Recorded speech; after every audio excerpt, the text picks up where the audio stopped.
नाजरीन, दुनिया भर के मुसलमान फ़लस्तीन से क्यों मोहब्बत करते हैं? फ़लस्तीन को इस्लामी तारीख में क्या मकाम हासिल है? इस मुक़द्दस सरज़मीन के बारे में आज आपको कुछ ऐसी ईमान अफरोज़ मालूमात फराहम की जाएंगी जो यकीनन आपके इल्म में इजाफे का बाइस होंगी। वीडियो को मुकम्मल देखें। अगर आपको हमारी ये काविश पसंद आए तो लाइक करके हमारी हौसला अफजाई करें और सब्सक्राइब करके अपनी मौजूदगी का एहसास दिलाएं। नंबर 1, फ़लस्तीन अंबिया अलैहिस्सलाम का मस्कन और सरजमीन रही है। नंबर 2, हज़रत इब्राहीम अलैहिस्सलाम ने फ़लस्तीन की तरफ हिजरत फरमाई। नंबर 3, अल्लाह तबारक व तआला ने हज़रत लूत अलैहिस्सलाम को इस अजाब से नजात दी जो उनकी कौम पर इसी जगह यानी फ़लस्तीन में नाजिल हुआ था। नंबर 4, हज़रत दाऊद अलैहिस्सलाम ने इसी सरजमीन पर सुकूनत रखी और यही अपना एक महराब भी तामीर फरमाया। नंबर 5, हज़रत सुलेमान अलैहिस्सलाम इसी मुल्क में बैठकर सारी दुनिया पर हुकूमत फरमाया करते थे। नंबर 6, चींटी का वो मशहूर किस्सा जिसमें एक चींटी ने अपनी बाकी साथियों से कहा था, ए चींटियों अपने बिलों में घुस जाओ। यही इस मुल्क में वाक़े अस्लान शहर की एक वादी में पेश आया था जिसका नाम बाद में वादी निमल यानी चींटियों की वादी रख दिया गया। नंबर 7, हज़रत ज़िक्रिया अलैहिस्सलाम का माराब भी इसी शहर में है। नंबर 8, हज़रत मूसा अलैहिस्सलाम ने इसी मुल्क के बारे में अपने साथियों से कहा था कि इस मुक़द्दस शहर में दाखिल हो जाओ। उन्होंने इस शहर को मुक़द्दस इस शहर के शिर्क से पाक होने और अंबिया अलैहिस्सलाम का मस्कन होने की वजह से कहा था। नंबर 9, इस शहर में कई मौजिज़ात वक़ू पज़ीर हुए जिनमें एक कनवारी बीबी हज़रत मरियम अलैहा के बतन से हज़रत असा अलैहिस्सलाम की विलादत मुबारका भी एक मौजिज़ा है। नंबर 10, हज़रत असा अलैहिस्सलाम को जब उनकी कौम ने कत्ल करना चाहा तो अल्लाह तबारक व तआला ने उन्हें इसी शहर से आसमान पर उठा लिया था। नंबर 11, विलादत के बाद जब औरत अपनी जिस्मानी कमजोरी की इंतहा पर होती है, ऐसी हालत में बीबी मरियम सलामुल्लाह अलैहा का खजूर के तने को हिला देना भी एक मौजिज़ा इलाही है जो फ़लस्तीन में ही पेश आया। नंबर 12, क़ियामत की अलामात में से एक हज़रत असा अलैहिस्सलाम का ज़मीन पर वापस तशरीफ लाना इसी शहर के मकाम सफ़ेद मीनार के पास होगा। नंबर 13, इसी शहर के ही मकाम बाबुल लिद पर हज़रत असा अलैहिस्सलाम मसीह दज्जाल को कत्ल करेंगे। नंबर 14, बाज़ रवायात के मुताबिक फ़लस्तीन ही अर्ज़ महशर है। नंबर 15, इसी शहर से ही आजवज व माजवज का जमीन में क़िताल और फसाद का काम शुरू होगा। नंबर 16, घर में वक़ू पज़ीर होने वाले किस्सों में एक किस्सा तुलवित और जालूत का भी है। नंबर 17, फ़लस्तीन को नमाज की फ़र्जियत के बाद मुसलमानों का क़िबला अव्वल होने का एजाज़ भी हासिल है। ये जब हिजरत के बाद हज़रत जिब्राइल अलैहिस्सलाम दौरान नमाज ही हुक्म रबी से आका करीम अलैहिस्सलाम को मस्जिद अक्सा फ़लस्तीन से बैत अल्लाह कबा शरीफ मक्का मुकर्रमा की तरफ रुख करवा गए थे। जिस मस्जिद में ये वाक़या पेश आया वो मस्जिद आज भी मस्जिद क़बलतीन कहलाती है।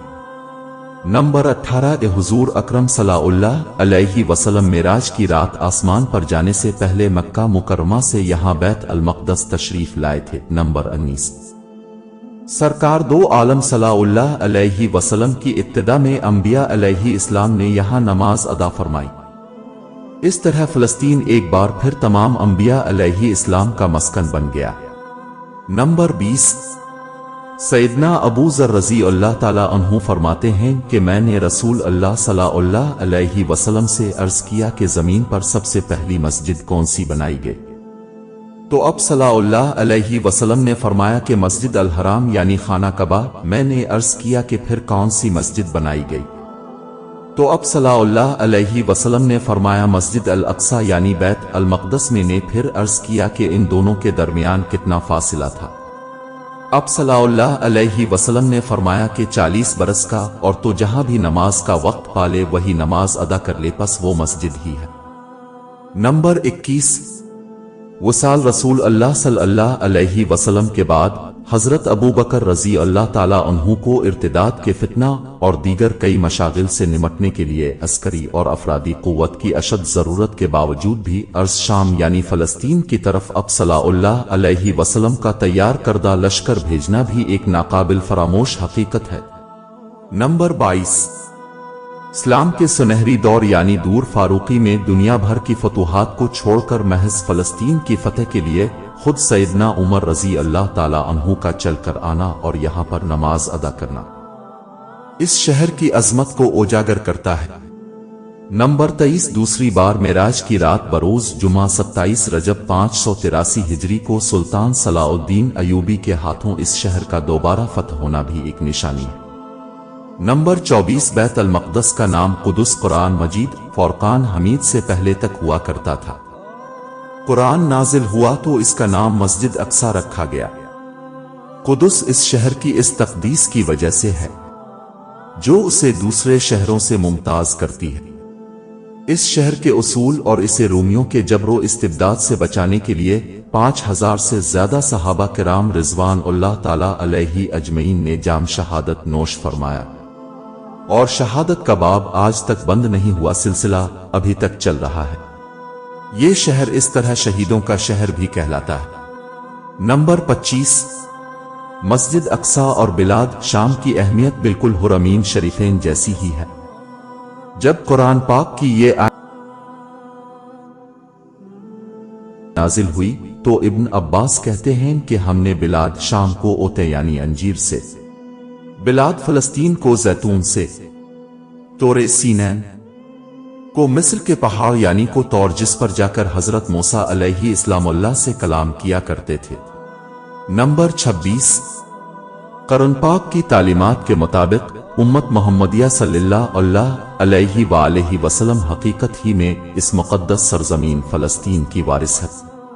نمبر 27، فلسطین کی عظمت کا اندازہ اس بات سے بھی لگایا جا سکتا ہے کہ یہاں پر پڑھی جانے والی ہر نماز کا اجر 500 گنا بڑھا کر دیا جاتا ہے۔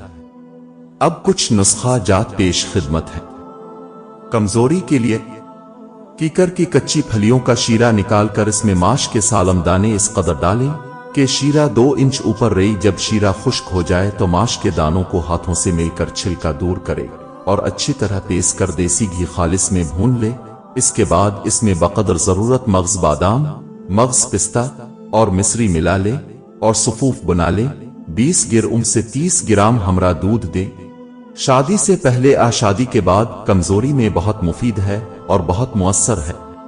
کیکر کا دیگر استعمال میں جنسی امراض مثلا جریان، احتلام، سرعت انزال اور مادہ منوعی کا رقیق یعنی پتلا ہو جانا میں بہت مؤثر ہے۔ جریان کے لیے پھلی کیکر 20 گرام، تال مکھانا 10 گرام، بیج بند 10 گرام، مصری 25 گرام۔ سب کا باریک صفوف بنائیں۔ 3 سے 5 گرام صبح و شام دودھ گائے سے دیں۔ ہر قسم کے جریان کے لیے مفید ہے۔ منی کا پتلا ہونا، گوند ڈھاک، گوند کیکر، پھلی کیکر، موسلی سفید، موسلی سیاہ، تال مکھانا، اندر جو شیریں، بہمن سرخ، ہر ایک ہم وزن کوٹ چھان کر تمام وزن کے آدھے وزن میں مصری ملا کر صفوف بنائیں اور 5 گرام ہمرا دودھ نیم گرم استعمال۔ منی کا پتلا پن ٹھیک ہو جاتا ہے۔